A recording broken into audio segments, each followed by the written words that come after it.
Yo, what up, YouTube? It's the Real Boss TV A15, man. I got that boy Stepper in here. Yeah, what it do? What it do, man? I'm in the building. Man, y'all already know what to do. Go ahead, like, subscribe, and hit your notifications.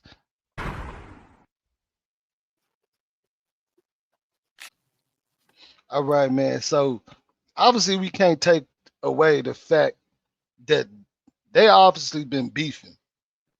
If you go down the timeline from the songs or the disses, after 100 shots, Young Dolph dropped Don't Play With Me. And this is what he had to say about Big Jook. Found out he a bitch too now. I call him your big sister. You know what I'm saying? So I'm trying to look at it like, That's where is it this, started at with him beefing with Jook when he yeah, called Jook out on record. is it coincidence that they saying Jook orchestrated? He actually called him out on wax, right? Yep. So we gonna look at it like that because first it was 100 shots, and then Dolph started realizing what's going on. So the streets are already saying that them boys had words and things because they've been knowing each other.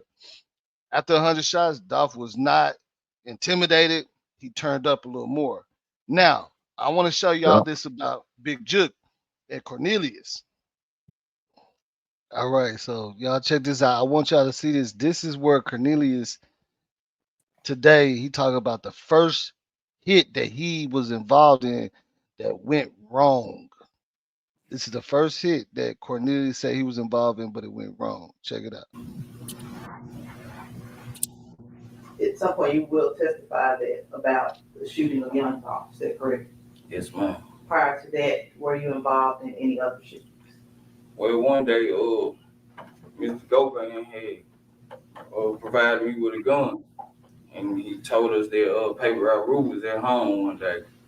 So as we approached the house, with me, Bobby, Justin, and another guy, I don't know the other guy's name. Bobby dropped me off. I get out walking on foot. Paper Route Rule coming out the house, and he had his gun in his hand at the time, and I was walking up the street, and me and him had a shootout or whatever. And the gun he provided me had jammed up. So, I had the duck and Bob and weed, and Bobby had got to me. We got in the car and went back to his house and reported what had happened to him. And he was glad I ain't get killed that day right there. But Bob was like, he wasn't messing with this stuff because he was believing what Justin them told him about we messed it up or whatever. And we didn't have our masks on and all this. So Bobby felt bad.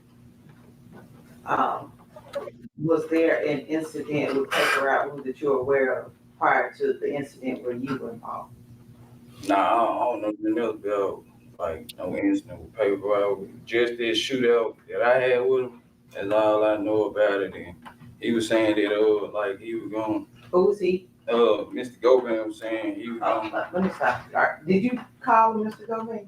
Nah, I called him quick. That's what I knew. That was your nickname. Would you feel more comfortable calling him Quick? Yeah, I called him quick. Okay. Quick was saying that he was gonna you would pay by mama or whatever to find out what they be about, play up on the huddle. Find out You hear that? who and them be is so we could reach out and touch them, find out what they is. Was it just he was gonna see where Woo was, or was there other Paper Route artists? Any one of them, like Woo, anybody in Paper Route, he was gonna make sure that he could play because mama liked him, so he was gonna try to play their father figure and find out where they is and make sure we could reach out and touch them. All right. So when we just looked at that, I don't want to get too deep into it, but you can understand this was botched. It didn't happen the way it's supposed to happen. And Jook was already worried about Govan because even in court they said the streets was saying that Govan worked with the kid. So Jook started getting a little nervous, a little worried. Cornelius said the only time that he ever seen Jook, see now he changing it up. He said that Jook told him the prices and all that, but now he's saying Govan. And now he said he only seen Jook one time. And he said the only time he seen Jook really didn't say nothing. And he didn't even want no phone, nothing in there. He said that's because the streets was saying Govan working with the feds. Well, So if the streets was saying that, then Jook shouldn't have been dealing with him in the first place. That's first of it was all. already in motion. So from my Well, he understanding, should do what I'm background hearing, check. You know what I'm saying? yeah, from what I'm hearing, it was already in motion, and Jook had some kind of problems with what was going on. So at this point, after all this happened, Jook and Govine, from my understanding, allegedly, they was having problems with each other also. And remember, From what Cornelius was saying, we going off with this with the goofy saying. not just what Cornelius saying, it's other people saying it too. And the defense was saying, you know, they got, and it's crazy because you would think they wouldn't have no phone records, but they do. So tomorrow, hopefully, I don't know if they're gonna play the phone records or they're just gonna talk about it. But they got 2 flash drives. Yes. So they pulled up them phone records today. Like, you know what I'm saying? Like, that's what got me thinking. Like, they haven't released no information. They was just talking about how he came about getting them and who he. They released the text messages and all that. You know what I'm saying? They released a lot of stuff in that. I don't know if you caught up on it. Yeah, but I mean, it is. They did, but they said they're gonna continue tomorrow. Yeah. So, what I'm saying is, I'm going by the street, and what they're saying, we go with reality. Whenever stuff like this happens, people start to get a little worried, and they start getting to knocking off the people that got the most information. Because just like you said, if Jook was still here, this trial was gonna be a big circle, and they would never stop looking at CMG. Because Jook has all the information. He's the only one who needs to solve everything. Yeah. He's the only one. You see what Cornelius said? They asked him, they said, do you know about any other incidents with Wu? And I said, no, I don't know about anything else. Right? You know what I'm saying? Yeah.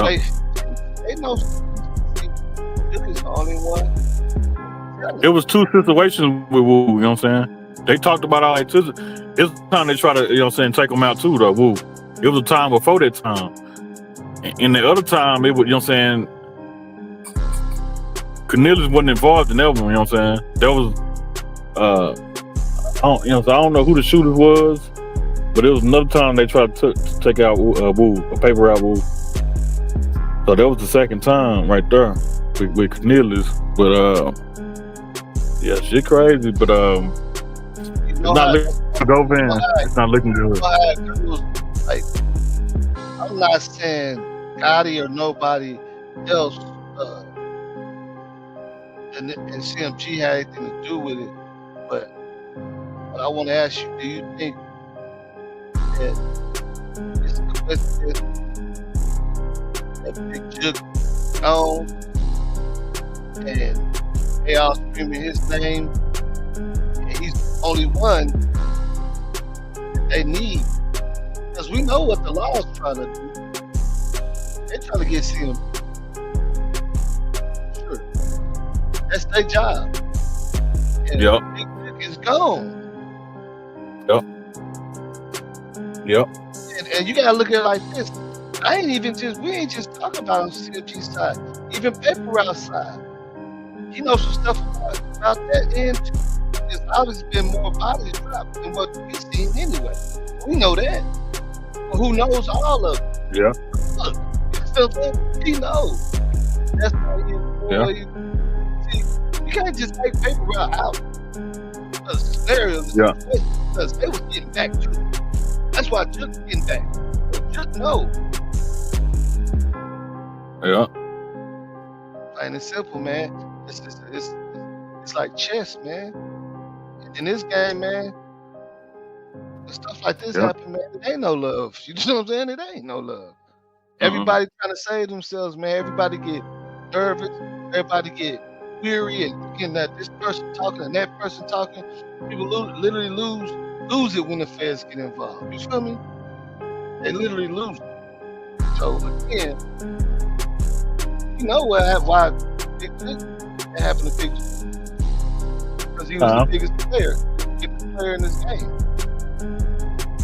Yeah, people want their get back, man. I mean, can't you? Both But sides, both sides. The rest a little bit because they don't have to. Because Big Jook has a lot of the information. You know what I mean? Yeah. I'm gonna let you go ahead and end it. You know what I'm saying? I'm gonna let you say how you feel about it. With the logic of it all. Straight Drop didn't say a word. He took his time. So he lived by the code. Pretty sure Straight Drop know a lot of stuff too. And he got life without parole. But what I'm hearing is that Cornelius got released. Breaking news. What I'm hearing, Cornelius got released for his statements. And Govan, man, is just Govan lawyer doing a good job, but shit, you know what I'm saying? Like, it's like you fighting against against the proof. You can't win like that when they got the proof. So Govan, he's out of there.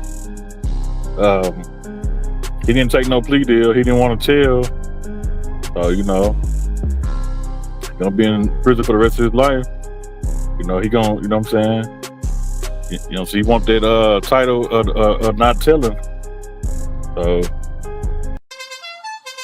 sad situation. Long live Dolph. You know what I'm saying? All this stuff was petty. Could have been avoided. Pride and ego. Right. Definitely could have been avoided. Definitely did. Look at this. The thing about it is, this is the last thing I want to say about it, because when I say, Jook being gone helps out a lot for CMG, but it helps out a lot for Paper Route, because Jook obviously was trying to get Dolph out the way, like, for more than just a diss song. You better believe that. Paper Route, them boys thorough too. Yeah. Just because everybody ain't rappers and all on social media don't mean it's not going on. Behind the scenes, there's stuff going on. Because, like I said, I don't think Jook would have did all. I don't think they would have put all this on the line like that, the way they did it, if it didn't mean something for them. It was stuff going on both sides. You know what I'm saying? It was real beef. It was stuff. You know what I'm saying? It was shootings on both sides. So let's not get it twisted. It was definitely going down on both ends. Gotti car, his, you know what I'm saying? I think his truck got shot up. You know what I'm saying? They talked about that in the trial. His truck got shot up, and that was, so I believe that was before Dolph got killed. I believe that was before he got unalive. So I guess the question is now, if they're gonna find out who did that to Big Jook, I guess we're gonna stay tuned. The trial's still going. We're gonna find out some more things, but yeah, it's a lot Day deeper. 3. Yeah. Day 3 tomorrow. Yes, sir. Man, y'all be easy, man.